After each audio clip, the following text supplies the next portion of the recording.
Nassar's trash can was sitting near the curb. Inside his white, one-story home, police were searching the living room, the bedrooms, and they were searching the basement, because a woman named Kyle Stevens had recently told Michigan State University police that Lieutenant Andrea Munford at Nassar had usually abused her there for years, starting when she was 6. Stevens had told her parents more than a decade earlier. They hadn't believed her. Munford did. And now she had a search warrant. The house in Holt was filled with just stuff. Munford said it appeared he never threw anything out. Munford was inside when an officer noticed the trash can was. Put it in the truck, she said. Go through it later. It was Tuesday, September 20th, 2016. Police didn't yet realize it, but that trash can held the evidence that would crack open the careful facade Nassar had built over 20 years. Larry the superstar who treated Olympians, the caring doctor who slipped forbidden treats to young gymnasts and took their side against strict coaches, the devout Catholic and pillar of his suburban community. If garbage collectors had come earlier that day, investigators might not have found the 4 hard drives in Nassar's trash. The sheer quantity of clutter in Nassar's home was why it was so striking to us that he threw those hard drives out, Munford said. Dead. Lieutenant Andrea Munford of the Michigan State University Police Department, in her office, on Friday, February 23, 2018. She is an MSU alumna, and has been with the department since 1997. Photo, Matthew Day Smith / Lansing State Journal. On 1, the MSU believes computer forensics unit would find 37,000 images and videos of child pornography, the accumulation of Nassar's decade-long collecting. Nassar was a respected MSU and USA gymnastics doctor who over the course of a 20-year career usually assaulted hundreds of women and girls, including a 15-year-old from Kalamazoo who 16 years later called MSU police. That call sparked an investigation that would pull in hundreds of victims, topple the leadership at MSU and USA Gymnastics and send Nassar to prison for the rest of his life. But first there was Munford, whose inquiry began with a phone call from that former gymnast on a Thursday in August. Then there was prosecutor Angela Pavlidis, who joined the case when the Michigan Attorney General's office agreed to partner on the rising number of sexual assault reports against Nassar. Over 16 months, the two women built the stories of hundreds of victims into one of the largest sexual assault investigations in U.S. history. They set the stage for Nassar's 7-day sentencing hearing, where the world dead those women and girls declare themselves an army of survivors. They believed in us, said Larissa Boyce, who was 16 and a member of the Spartan Youth Gymnastics program when Nassar abused her in 1997. Because they believed in us, we started to believe in ourselves. Nassar, like Munford, is an MSU graduate, he with a medical degree from the College of Osteopathic Medicine and she with a bachelor's degree in criminal justice. Both started working at the university in 1997. Coming off the 1996 Olympics where he treated the gold medal-winning U.S. women's gymnastics team, Nassar was hired as an assistant professor with clinical duties. His stature in the gymnastics world grew over the next 20 years and he became an associate professor. Munford worked in the MSU Police Department's Spike Unit and Crime Scene Investigation Unit. She became a detective. In August 2016 she was supervisor of the Special Victims Unit. She was sitting in her glass-walled office in the detective bureau when her phone rang. Dispatch was on the line, wanting to know who could take a sexual assault report. Munford wrote down contact information in the woman's name, Rachel Dean Hollander. Their phone call was brief. Dean Hollander didn't want to give too many details over the phone, but told Munford she wanted to report a sexual assault by an MSU sports medicine doctor from 16 years earlier. They set an appointment for the following Monday. Before the call ended, Munford asked for the doctor's name. Then the detective walked across the hall into Captain Valerie O'Brien's office.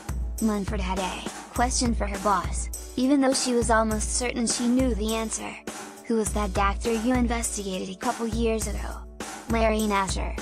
Yeah, Munford said, it's the same guy. I never knew how afraid they were. Rachel and Jacob Dean Hollander listened to victim impact statements on Monday, January 22, 2018, the 5th day of Larry Nassar's sentencing hearing, in Ingham County Circuit Court. Dean Hollander's August 2016 report began the investigation that ended with more than 200 victims. Photo, Matthew Day Smith/Lansing State Journal. The following Monday, Rachel and Jacob Dean Hollander walked around the line of students that stretched out the front door of the MSU Police Department. They checked in at the front desk and took seats in the queue of students who needed parking passes for the new semester. Munford appeared from a side door and welcomed them, walking them back to an interview room furnished with comfortable seating and calming artwork. Dean Hollander had wanted a face-to-face meeting. She wanted to give Munford her medical records. She wanted to see how seriously Munford took the report. She wanted to see for herself if Munford believed her, because she suspected others had spoken up in the past and been dismissed.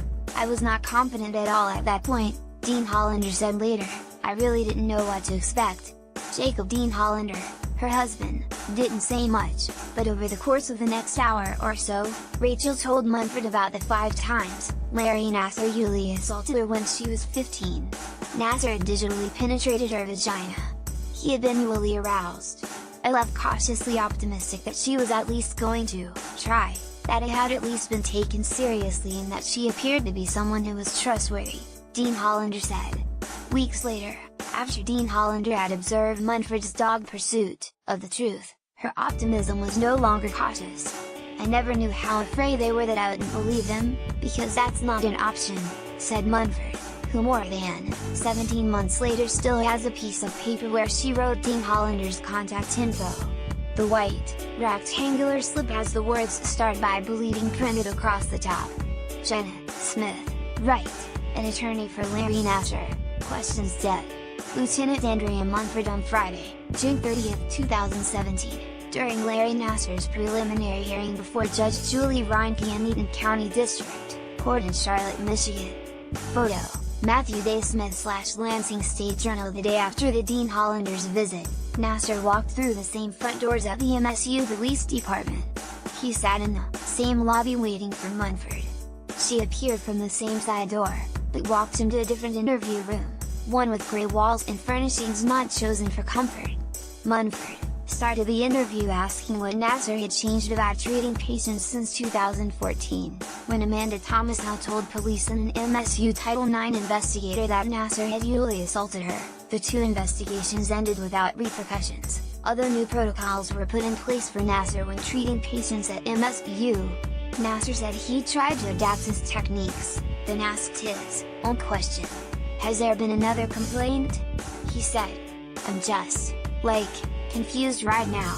Munford redirected him back to talking about his changes since 2014, hoping to learn if the description, anything he had stopped doing, matched what Dean Hollander experienced 16 years earlier.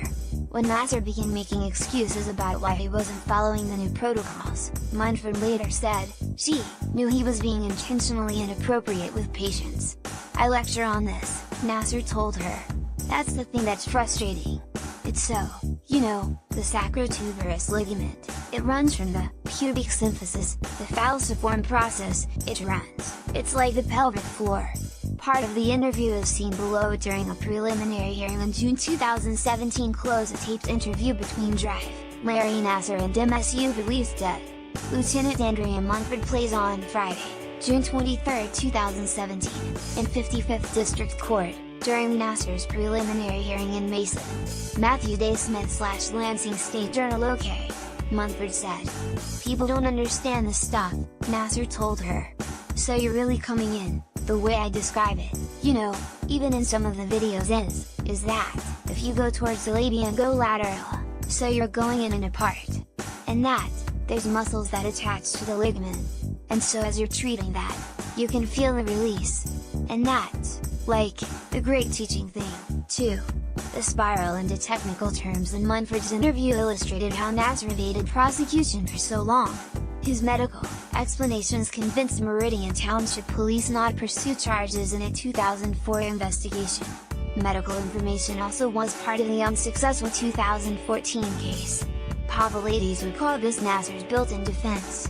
Munford later said the medical explanations didn't matter for her, because Nassar couldn't answer simple questions about whether he had been newly aroused. "I can't explain that, because that should, when I'm working, and whether he had digitally penetrated a 15-year-old girl's vagina. Their words have power. When Pavlidis first met with Munford, O'Brien and MSU Police Chief Jim Dunlap in early October 2016, she didn't know much about their Nassar investigation. Michigan Assistant Attorney General Angie Pavlidis sits in her Detroit office, Tuesday, February 13, 2018. Photo. Kathleen Galligan, Detroit's Free Press. She knew he was a doctor, that there were several victims making delayed reports of fetal abuse, and she knew she wanted the case. So Pavlidis told them about James Rapp.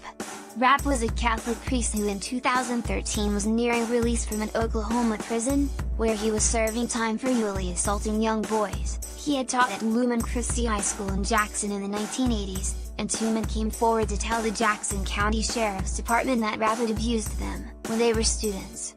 More victims came forward, and in 2015 Pavlidis filed 19 sexual assault charges against Rapp, who eventually pleaded no contest.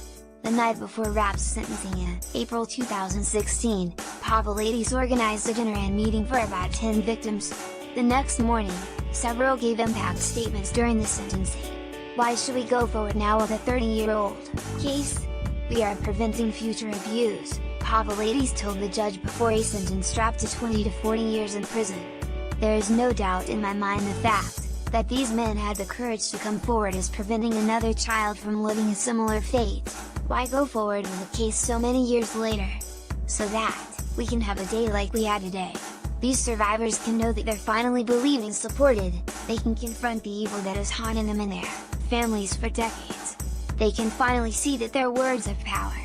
Pavlidis, a former child abuse prosecutor in Wayne County, joined the AG's office in 2012. Her position is paid for through a federal grant aimed at improving prosecutions of crimes against women, sexual assault, stalking and domestic violence.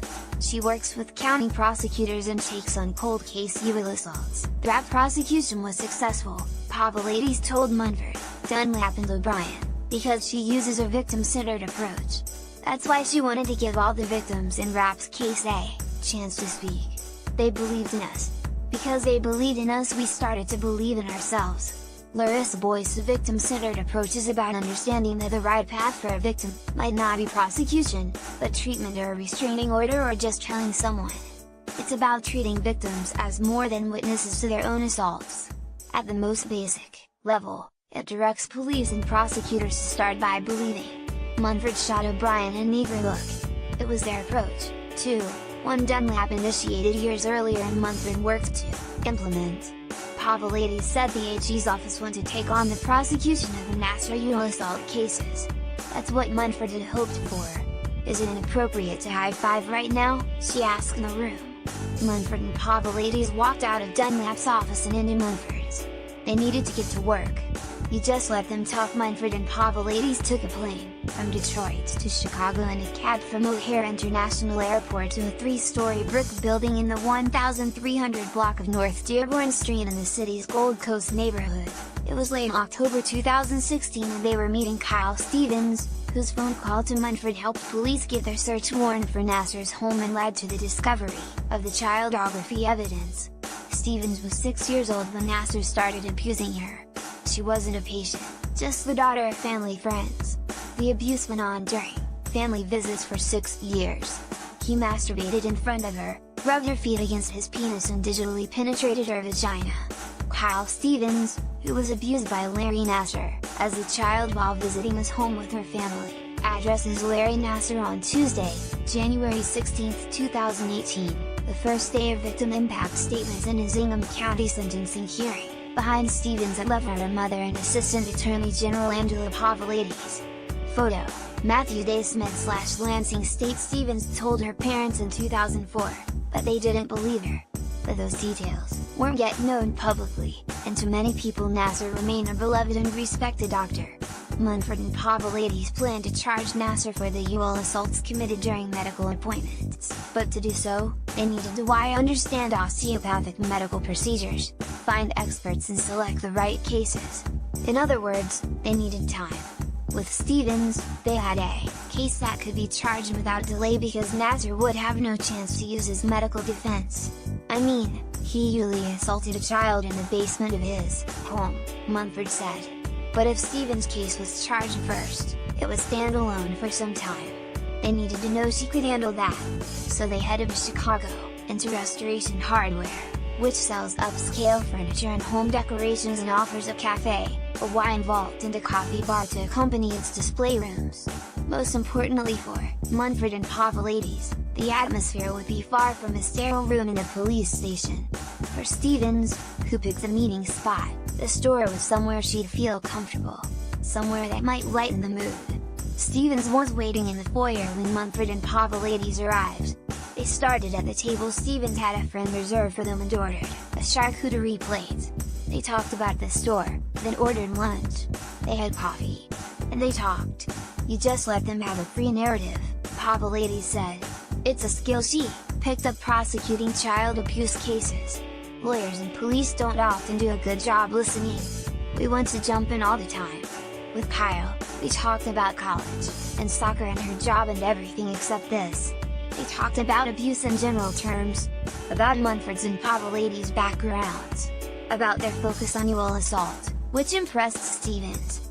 After lunch, the three walked from display room to display room until they found one they liked. They continued to talk, diving deeper into the sensitive details while they moved from couch to the couch and people around them shopped for furniture. They talked for several hours that day.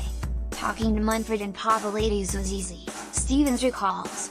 They were interested in the details, but in a good way. And they were kind, she said. Afterward, Stevens, who shakes when she talks about the abuse, was emotionally and physically exhausted. She went back to work. Munford and Pavlidis, who were fast becoming friends, went back to the airport and talked over a shared plate of pasta. She got to know us, I think, and trust us, Pavlidis later said of that visit. And we were ready to pull the trigger as quick as we could.